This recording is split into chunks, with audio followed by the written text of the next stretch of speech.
السلام علیکم۔ پچھلے کچھ دنوں سے پاکستانی میڈیا پر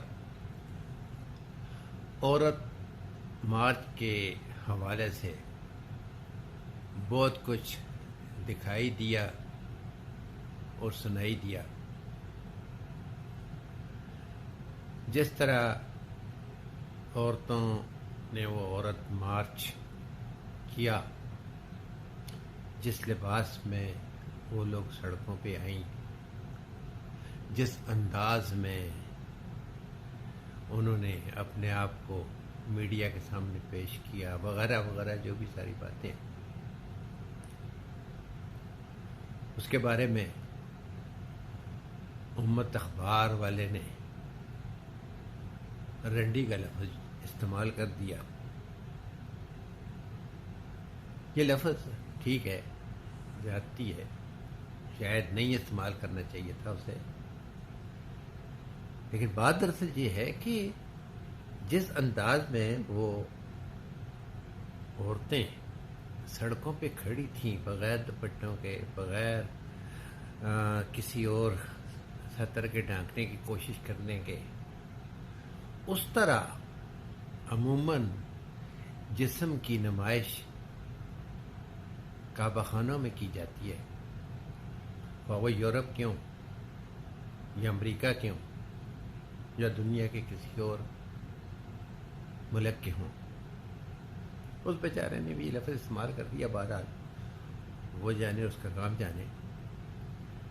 لیکن اس ساری کہانی میں مجھے ایک بات سمجھ نہیں آئی، اس مارچ کا مقصد کیا تھا؟ کون سے ایسے ظلم ہیں جو اس وقت پاکستان میں عورتوں پر ہو رہے ہیں؟ دنیا میں کہیں اور نہیں ہو رہے، یا اس سے زیادہ نہیں ہو رہے؟ امریکہ میں یا یورپ میں، جہاں معاشرہ بہت زیادہ آزاد، ایڈوانس، عورتوں کے حقوق کے حساب سے بڑے قوانین اور بہت سب کچھ، مکمل آزادی ہے عورت کو، ہر قسم کی، کسی مسئلے پر بھی وہ عدالت میں جا سکتی ہے، خاوند کو سامنے کھڑا کر سکتی، عدالت میں سب کچھ ہے۔ آپ یقین کریں گے کہ گھریلو تشدد یہاں یا یورپ میں پاکستان سے زیادہ ہے۔ زنا کی کھلی چھوٹ ہے، آپ کی عمر 18 سال سے اوپر ہونی چاہیے، باہمی رضامندی ہونی چاہیے، پھر درمیان میں نہ قانون آتا ہے نہ کچھ اور آتا ہے۔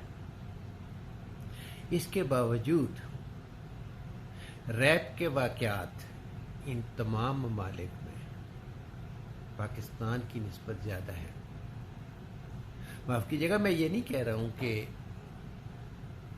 ٹھیک ہے ہونے چاہیے، میں اس کے مخالف ہوں۔ میں تو صرف عورت کے خلاف کوئی ظلم اس کے خلاف نہیں ہونا چاہیے، تشدد نہیں ہونا چاہیے، ریپ نہیں ہونا چاہیے، میں بالکل اس کا حامی ہوں، اور نہ صرف حامی ہوں بلکہ آپ پرچارک بھی کہہ سکتے ہیں، پرچار کرنے والا ہوں کہ نہیں، عورت جو ہے اس کو جو بھی بات آپ نے کہنی ہے تشدد ہو جائے، پیار سے، سنجیدگی سے کہیں، سمجھداری سے کہیں، سمجھ سکتی ہے، بشرطے کہ آپ کے پاس سمجھانے کا طریقہ ہو۔ لیکن بات میری نہیں ہے، تو ایک معاشرے کی ہو رہی ہے۔ اس معاشرے میں میں مانتا ہوں غلط بات ہو رہی ہے، اور یہ جتنی غلط کام ہو رہے ہیں وہ اس لیے ہو رہے ہیں کہ خواتین ہوں یا مرد، اسلام کی تعلیم ان کے پاس نہیں ہے، نہ انہوں نے قرآن پڑھا ہوا ہے، نہ انہوں نے اسلام کو سمجھا ہے، نہ اس پر عمل کرنے کی کبھی کوشش کیا۔ اگر عموماً مسلمان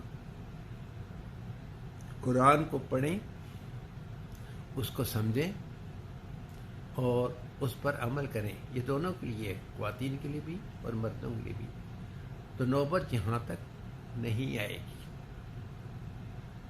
جتنے حقوق اسلام نے عورت کے دیے ہیں، دنیا کا کوئی بھی معاشرہ نہیں ہے جہاں پہ اس کو اتنے حقوق دیے گئے ہوں.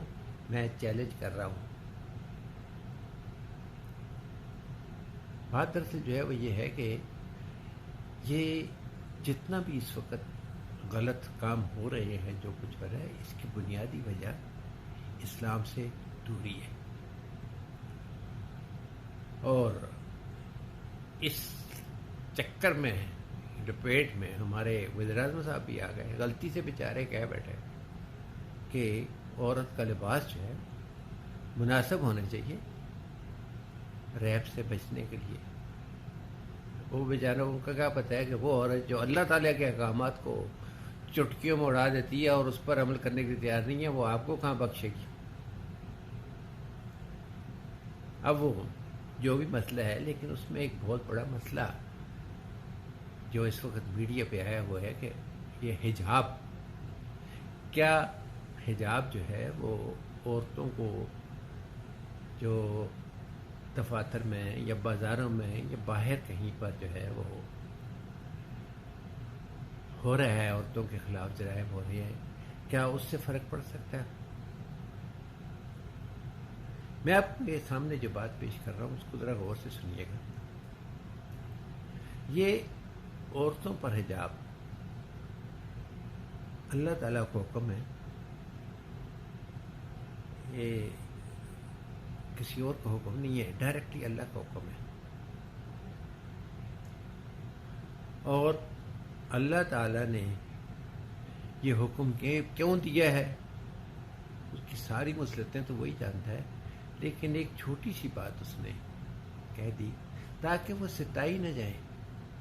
عورتوں کو کہا ہے کہ عورتوں اپنے اوپر چادر ڈال لو، اپنے آپ کو کور کر لو، حجاب استعمال کرو تاکہ تم ستائی نہ جاؤ. آپ یقین کریں کہ یہ ایک بات میں کھلے دل سے کہتا ہوں کہ کوئی شخص اگر جا رہا ہو، اس کے سامنے دو خواتین جا رہی ہوں، ایک پردے کے بغیر، بغیر دوپٹے کے، بغیر پردے کے، کھلے ڈلے تمام جسم کے نشیب و فراز اس کے ظاہر ہو رہے ہو، اور دوسری پردے میں جا رہی ہوں.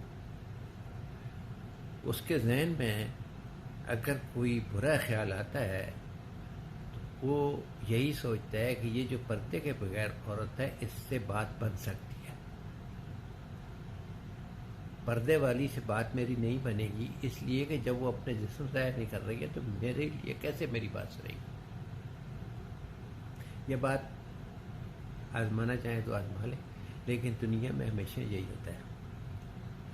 یہی وجہ ہے کہ اللہ تعالیٰ نے عورتوں کو حجاب لینے کا کہا ہے، کور ہونے کا کہا ہے.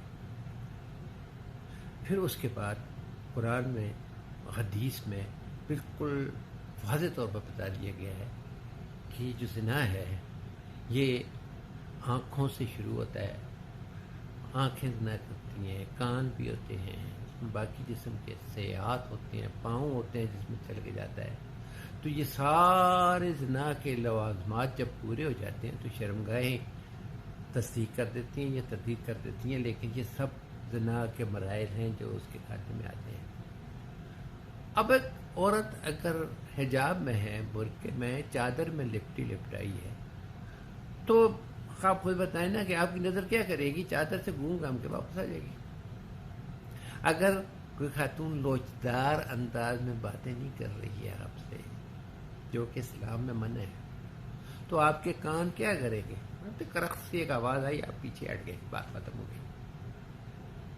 اور سب سے بڑی بات جیسے میں نے یہ کہا ہے کہ جب کوئی عورت حجاب میں ہوتی ہے، چادر میں ملبوس ہوتی ہے، تو آپ اس سے توقع نہیں کرتے ہیں. یہاں بہت سے لوگ ایک بات یہ کہتے ہیں کہ جی آج کل تو رنڈیوں نے یہی کام شروع کر دیا ہے کہ پردہ جو ہے وہ کر کے آ جاتی ہیں اور اس طرح بات کرتی ہیں. اب بات دراصل جو ہے وہ یہ ہے کہ دیکھیں نا، چاقو گوشت یا سبزی کاٹنے کے لیے ہوتا ہے. وہ اگر ایک شخص لے کر کسی کے پیٹ میں گھونپتے، چھاتی میں گھونپتے، اس کی شارک پہ پھیر دے، قتل کر دے. اب وہ جو ہے وہ برائی چاقو کی ہو گئی یا اس شخص کی ہوئی؟ آپ کیا کریں گے؟ چاقو کا استعمال پابندی لگا دیں گے؟ نہیں کریں گے کبھی. تو پھر اس میں برقعے یا حجاب کا کیا قصور ہے؟ اگر غلط لوگ یا غلط خواتین اس کو استعمال کر رہی ہیں تو اس میں برقعے کا کیا قصور ہے؟ وہ تو اس عورت کا قصور ہے نا جو اس میں ہے. اور نہ ہی دوسرے کے پاس یہ جواز ہے کہ وہ یہ کہے جی کہ چونکہ ایسا ہوتا ہے اس لیے ہمیں بھی نقاب نہیں کرنا چاہیے، کھلے عام آ جانا چاہیے. معقولیت ایک چیز ہوتی ہے جس پہ اگر ہم سنجیدگی سے غور کریں تو ہمیں یہ بات سمجھ آ سکتی ہے کہ کون سے ہمارے اعمال جو ہے وہ معقولیت میں آتے ہیں. عقل ان بات کو سمجھتی ہے کہ ہاں یہ چیزیں صحیح ہیں، یہ غلط ہیں. اسلام غور و فکر کی دعوت دیتا ہے. اسلام کے جتنے اصول قوانین ہیں اس کی یقیناً بہت سے ایسے فوائد ہیں جو ہماری نظر میں اس وقت نہیں ہوتے ہیں. لیکن وہ جو بات میں نے پہلے کئی دفعہ کہہ چکا ہوں کہ ہم اللہ کے احکامات پر عمل جو کرتے ہیں وہ فوائد یا نقصانات کے لیے نہیں کرتے ہیں، اس لیے کرتے ہیں کہ وہ اللہ کا حکم ہے. بس اگر اس سے ہمیں دیگر فوائد حاصل ہو جاتے ہیں ابھی ہاں، ورنہ عمل تو ہو گیا. اللہ تعالیٰ ہمیں قرآن پڑھنے، اس کو سمجھنے اور اس پر عمل کرنے کی توفیق عطا فرمائے، صرف تلاوت کی نہیں، پڑھنے کی. وما علینا الا البلاغ.